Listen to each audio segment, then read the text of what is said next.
तो आज मेरे पास Realme 6 का 6i मॉडल आया था, जो कि काफ़ी दिन से डेड पड़ा हुआ था। कस्टमर ने बताया कि ये पानी में चला गया था, इसकी वजह से नहीं हो रहा था। तो ये ना तो चार्ज होने पर ऑन हो रहा था, ना ही ये पावर बटन से ऑन हो रहा था। तो जल्दी से इसको अब देखने की तैयारी करते हैं। अब इसको डिसअसेंबल करते हैं। सबसे पहले मोबाइल खोलने के लिए पीछे का पार्ट को गर्म करना पड़ता है, उसके बाद ही वो जा करके निकलता है, क्योंकि उसमें पेस्ट रहता है। पेस्ट को काटने के बाद अच्छे से, वहाँ पे बीच में तार भी रहता है, तो अच्छे से काटना ही ज़रूरी। अच्छे से काटने के बाद वो आराम से, बहुत ही आराम से सॉफ्टली निकल जाता है। और स्क्रू को निकालने के बाद उसका मिडिल आराम से निकल जाता है। मिडिल के लिए भी कोई पतली सी चीज़ लेकर के आप उसे निकाल सकते हैं। जैसे सिम स्लॉट मैंने निकाल दिया बिना ही वो पिन के। बहुत ही सॉफ्टली आराम से यहाँ पे भी निकाला जाए तो बढ़िया है, क्योंकि अंदर में तार रहती है। जैसे ये फिंगरप्रिंट का तार है, तो पहले उसको हम निकाल लेंगे। निकालने के बाद बाकी पार्ट को साइड में रखते हुए, इसका जो चार्जिंग पिन वाला प्रॉब्लम था वो यहाँ कचड़े की वजह से हो रहा था, क्योंकि टाइप सी में ज़्यादातर प्रॉब्लम नहीं आता है, सिर्फ कचड़े का ही प्रॉब्लम आता है। और बाकी शॉर्ट होता है तो उसके बाद ही जा कर के वो या तो ख़राब हो जाता है या तो शॉर्ट हो जाता है, पूरा जल जाता है। इसको साफ़ करने के बाद मैंने मीटर में चेक किया तो मदरबोर्ड में कोई प्रॉब्लम नहीं था, लेकिन उसके डिस्प्ले में प्रॉब्लम था। सब तरफ अच्छा मीटर में बता रहा था।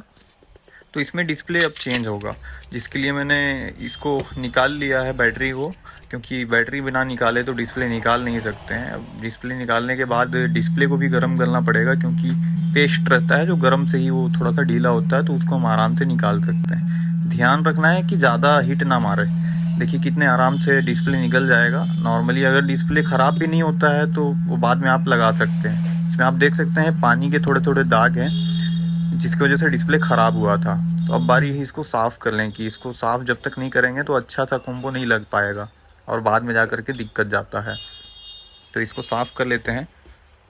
इसमें जो पेस्ट रहता है उसको साफ़ करने के लिए कोई नुकीली चीज़ से जेंटली उसको थोड़ा सा साफ़ करना पड़ता है, घिसना पड़ता है, तब जा कर के वो पेस्ट निकलता है, क्योंकि वो थोड़ा टाइट रहता है और रबर टाइप से रहता है। और उसके बाद ब्रश से जितने भी छोटे मोटे पार्ट्स रहते हैं वो ग्लू के, वो आराम से निकल जाते हैं और पूरा एरिया क्लीन हो जाता है। जिसके बाद अगर आप कोम्बो लगाते हैं तो कोम्बो में आगे चल के दिक्कत नहीं जाता है। और कभी कभी तो कोम्बो उस ग्लू की वजह से टूट जाता है रबड़ लगाने के बाद में, पर ऐसा ना हो इसीलिए अच्छे से साफ़ कर लेना ही ज़रूरी है। साफ़ करने के बाद जहाँ काम करना है वहाँ तो साफ़ सफाई रखना ज़रूरी है, तो इसको पहले साफ़ कर लेते हैं। उतना सारा पेस्ट निकला था। अब पारी है इसमें डिस्प्ले लगाने का। उससे पहले थोड़ा सा और इसको हम थिनर से क्लीन कर लेंगे, ताकि जितने भी छोटे मोटे पार्टिकल्स हो गंदगी के वो आराम से निकल जाएं। इससे क्या है कि मोबाइल थोड़ा सा लॉन्ग टाइम सर्वाइव कर पाता है। तो मैंने यहाँ एक नॉर्मल कंपनी का ही कॉम्बो का इस्तेमाल किया है, क्योंकि मैंने इसमें ओरिजिनल कॉम्बो नहीं लगाया है। ओरिजिनल कॉम्बो लगभग महंगा आता है, तो लोग ज़्यादातर प्रेफर करते हैं कि सस्ता वाला ही लगे। तो सस्ता वाला थोड़ा सा चीप रहता है और क्वालिटी बेस थोड़ा बढ़िया ही रहता है ये सब कॉम्बो, इसलिए ज़्यादातर हम इसी को लगाते हैं। और बाकी दुकानदार भी इसी को लगा करके कस्टमर को देते हैं। हालाँकि इसका रेट कम है, 1100 लगभग का ये पड़ता है ग्राहक को। तो यहाँ पे कोम्बो तो चालू हो गया था, लेकिन दिक्कत ये आ रहा था एक कि कोम्बो अच्छे से काम नहीं कर रहा था।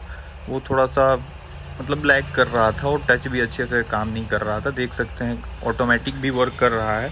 तो इसका एक सरल उपाय है। कभी कभी लोग सोचते हैं कि कोम्बो ही ख़राब है जो मैंने लेकर के आया है। आप कहीं से भी कोम्बो मंगाते हैं तो आपको लगता है कि आप ख़राब कोम्बो ले आए हैं, पर ऐसा नहीं है। इसका एक उपाय है। इसका एक सीक्रेट ट्रिक ये है कि कोम्बो के जो ये पत्ते हैं, इस पत्ते में एक वो पेस्ट दिया हुआ रहता है, पेस्ट चिपकने के लिए। तो इसको आप स्टील बॉडी के साथ जो टच होता है ना, तो कुछ ज़्यादा ही अच्छा बेहतर परफॉर्म करता है और ये ज़रूरी। तो इसको अगर आप लगा दें और देखें तो कोम्बो शायद अच्छे से काम कर सके। फिर भी कभी कभी कोम्बो ख़राब ही रहता है, तो उससे अच्छा है कि आप थोड़ा सा कोम्बो को चेक कर लें, ऐसा पत्ते को चिपका करके। और अगर नहीं चेक करेंगे और ऐसे ही कोम्बो वापस करने जाएंगे तो आपका दुकानदार जो है वो कोम्बो वापस भी नहीं लेगा। तो यहाँ पे आप देख सकते हैं पत्ता चिपकाने के बाद कोम्बो परफेक्टली काम कर रहा है। अभी यहाँ पे हाँ, अब काम कर रहा है। मैं भी डर गया था थोड़ा सा यहाँ पे।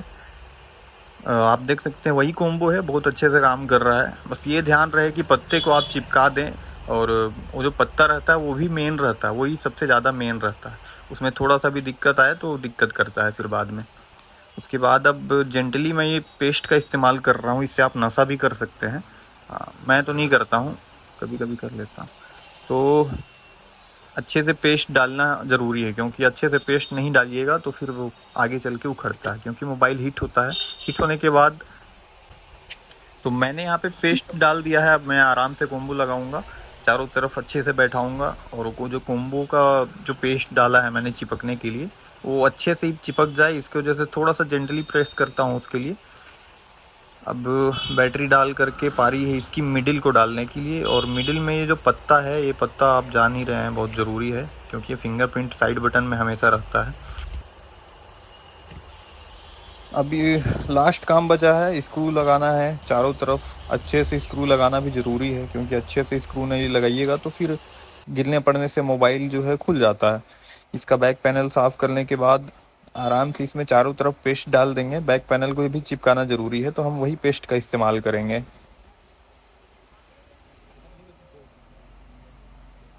बहुत ही जेंटली और चारों तरफ परफेक्टली डालना ज़रूरी है पेस्ट को। पेस्ट को डालने के बाद बैक पैनल लगाना है। बैक पैनल लगाने के बाद सब सेट हो जाने के बाद एक बार फ़ोन को चालू कर लेना है। फ़ोन को चालू करके देखना ज़रूरी है, अगर कुछ दिक्कत हुआ तो फिर भारी मिस्टेक हो जाएगा। आपका भी नुकसान, ग्राहक का भी नुकसान। फ़ोन को अच्छे से क्लीन कर लें, फ़ोन को देख लें, एक बार चेक कर लें। काफ़ी अच्छे से काम कर रहा है, बहुत ही अच्छे से काम कर रहा है।